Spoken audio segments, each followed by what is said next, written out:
A fotografia, ela é sempre, por definição, por essência, síntese. Tem um fotógrafo suíço chamado Rainer Flug, que fez um livro, Os Fotógrafos do Rio. Uma das páginas é uma foto minha e ele pediu, dá uma frase, o que você acha de fotografia? Eu falei, a fotografia é síntese. É tudo que está escrito na página, a minha foto e a fotografia é síntese. Mas, se você parar para pensar nessa coisa da subtração que eu estou falando, da fotografia ser uma espécie de uma síntese, ela tende como uma luva às necessidades de comunicação contemporâneas. Até porque um afegão, um russo, um americano, um brasileiro entendem uma foto. Eu sou de um tempo. Qualquer pessoa, quando começa uma frase falando eu sou de um tempo, você já vê um Jurássico, né? Pois é, eu sou de um tempo que a fotografia não tinha, obviamente, essa veiculação viral que tem hoje. Eu fui fazer as minhas primeiras fotos por trás da câmera na universidade, no IACS, na UF. Para mim, fotografia era aquela coisa que os outros faziam para eu aparecer. Quando eu cheguei aqui no IACS, que não era aqui, era no Valonguinhos, o Dave Alexandriski, tive o prazer de ter aulas com um cara notável, que até hoje está aí trabalhando em projetos sociais, foi meu professor na UF, e eu comecei a ver a fotografia por um outro prisma.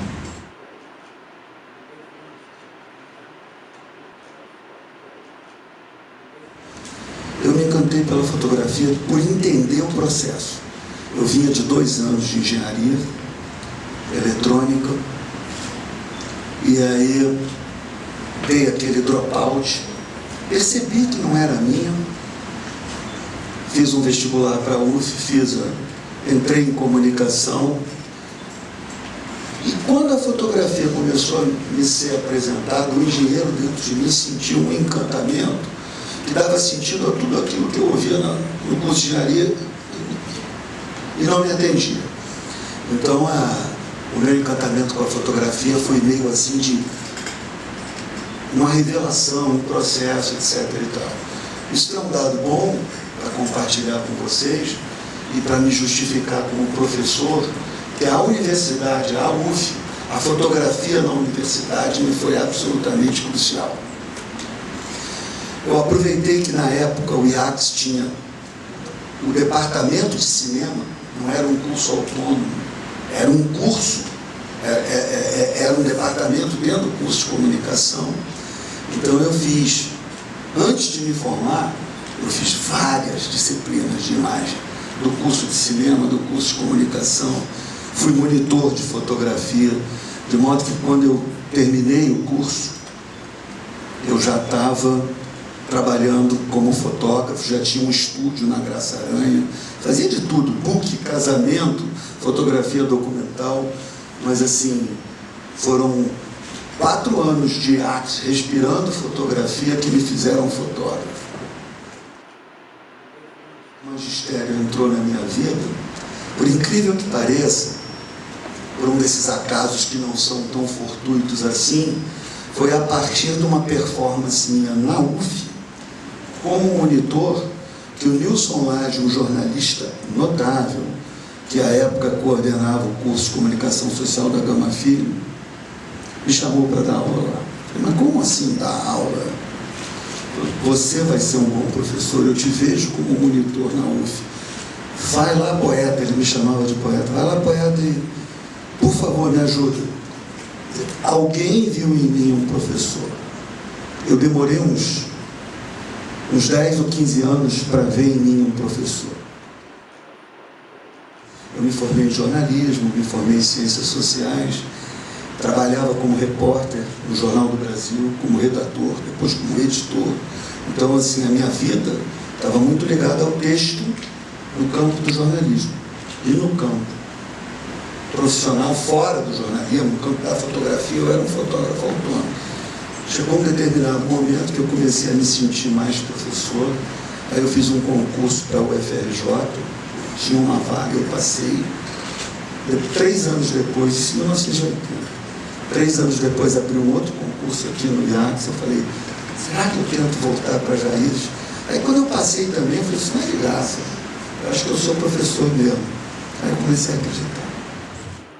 O que um aluno da UF que vai sair daqui precisa saber de fotografia? Não é saber fotografar. Numa turma de 30, talvez nenhum se firme como repórter fotográfico, mas eu presumo que 30 serão jornalistas. O que esses 30 jornalistas têm que saber?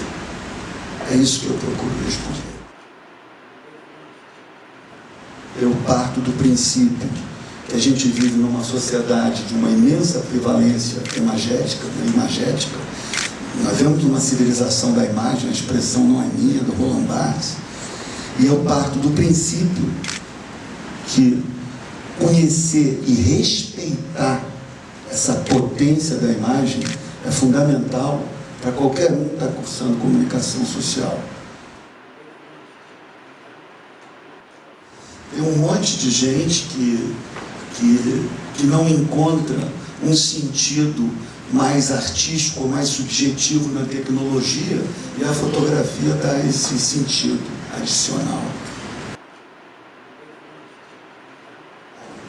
Então, eu não acho que o fotojornalismo seja arte, é um ofício, mas eu acho que no exercício desse ofício, muitas manifestações artísticas vão se consolidar. O Roberto Ripper é um fotógrafo admirável, que foi da grande imprensa, foi de agência. Um belo dia fui chamado para dar um curso na favela e, ao mesmo tempo, criou uma agência de fotógrafos. Então, essa sustentabilidade de você aprender, ter uma agência para trabalhar, ter um banco de imagens para postar seu material, já gera uma química interessante. Se você pegar essa química e dar um banho de ideologia, imaginando que esses fotógrafos têm uma formação melhor que vocês para documentar a favela de um modo endógeno, de dentro para fora, e mostrar uma favela que normalmente você não vê no grupo, não que isso não tem nada a ver com os repórteres fotográficos do Globo. Aliás, são grandes aliados do projeto. Tem a ver com a linha editorial. Geralmente a favela da grande imprensa é a favela da turbulência, a favela da violência, é a favela do tráfico. E vocês, como jornalistas, têm que ter muito cuidado em não comprar essa versão. Ela tem arte, ela tem sensualidade, ela tem trabalho. Uma favela como a Maré, que eu conheço, tem 140 mil habitantes, dividido em 16 comunidades. Tem essa favela, se tiver 200, 300, 500 pessoas que tenham vinculadas ao tráfico, não tem, é menos de 0,5%. Os outros 99,5% pegam essa pecha, saem carregados com essa imanência, esse karma, sabe? E isso é uma briga que o jornalista não pode comprar. Essa versão não pode ser comprada. Tem muitas outras histórias para serem contadas, e essas histórias eu comecei a conviver lá dentro. Eu vou tentar fazer algo do qual eu me orgulho um pouquinho, que é fazer uma via de mão dupla, academia-periferia. Eu comecei a convidar alguns dos meus melhores alunos aqui para fazerem o curso de lá.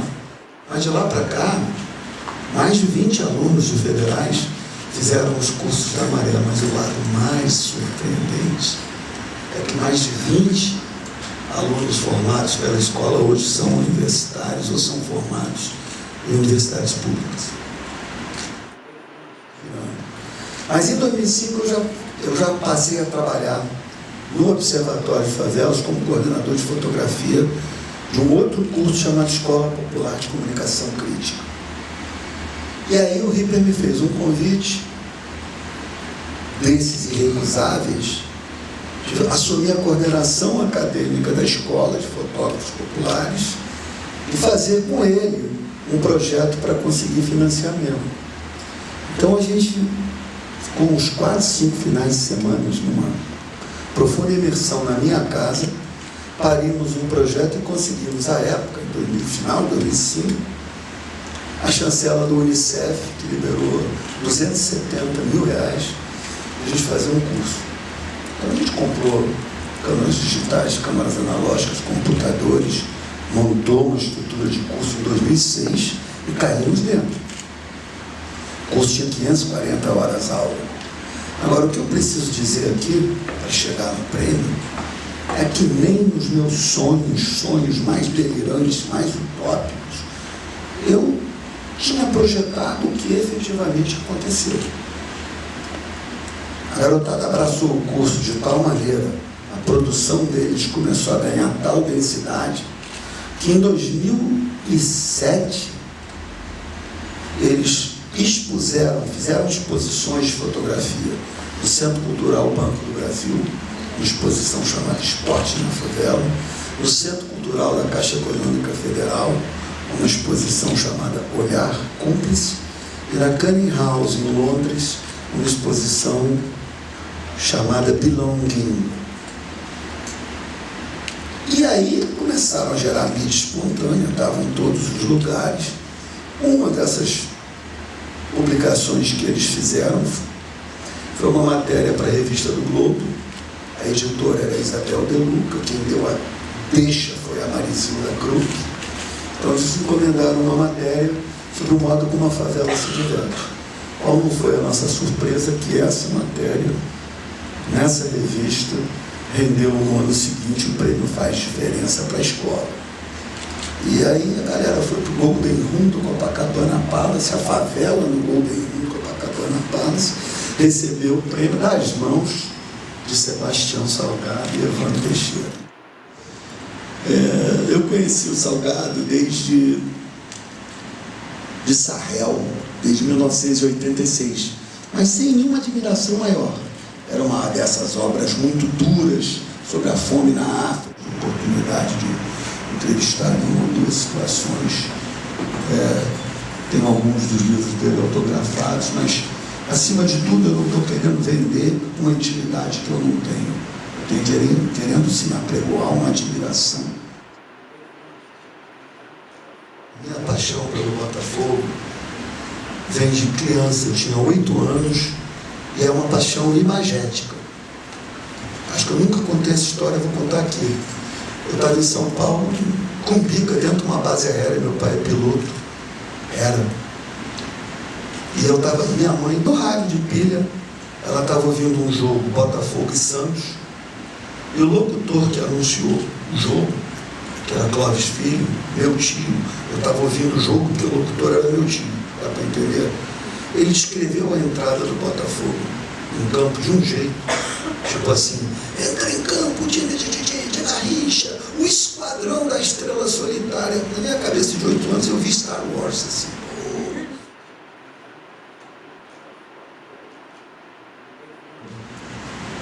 Eu tenho um carinho indizível pela UF, é uma coisa assim, eu fui aluno aqui de 2 cursos, fui professor, estou com 66 anos e quase meio século eu passei na UF, estou com 45 anos de UF. Assim, eu adoro essa universidade. Eu tenho uma relação de empatia, de pertencimento e eu me sinto muito em casa aqui. Eu tenho uma dificuldade de pensar aposentadoria porque eu adoro dar aula. Eu já tenho tempo de aposentadoria, meu tempo de aposentadoria começou em 2011 e eu não me aposentei até agora porque eu sinto falta de vocês. Mesmo assim, eu estou programando uma aposentadoria muito gradativa. Eu vou parar na UF, depois vou parar na UFRJ, talvez daqui a mais uns 2, 3 anos, e não pretendo parar na minha atuação na favela, nem pretendo parar numa pequena produtora cultural chamada Engenho, que eu sou sócio com a minha melhor amiga. Isso é maravilhoso, né? A Lila Lauer, ela é designer e a gente Vários dos nossos projetos passam por fotografia, por editais de cultura. Agora mesmo eu ordenei um projeto de dar 13 oficinas em diversas cidades do Brasil pela Engenho. Então, assim, eu acho que eu vou trabalhar com fotografia enquanto a fotografia me suportar. Mas a aposentadoria em si, para mim, tem que ser muito cautelosa, tem que ser muito aos pouquinhos, porque eu descobri que uma das grandes maravilhas de ser professor é que o tempo vai passando para você, mas o seu público se renova sempre. Então, são vocês que me atualizam, são vocês que me deixam assim com uma sensação, um certo frescor de jovialidade desse convívio, entendeu? Então, o que eu acho é que essas novas gerações que já nasceram sob o signo digital, elas que vão reinventar a fotografia, que vão dar novas abordagens artísticas, novas abordagens estéticas. Eu tenho uma relação ótima com ser velho. Assim, eu acho que tem uma nobreza em ser velho, acho que tem uma beleza na palavra velhice, quando não seja por ter me permitido viver tanto, ver tanta coisa. Eu acho que esses 40 anos de magistério me fazem sentir abençoado de ter convivido com tantas turmas, ter aprendido com tantas pessoas, tantos olhares. E tem mais, eu tenho um filho que está prestes a fazer 30 anos e tenho outro que vai nascer daqui a um mês. Eu vou ser papai de novo, então eu vou ser obrigado a me reinventar. Prazer estar aqui com vocês.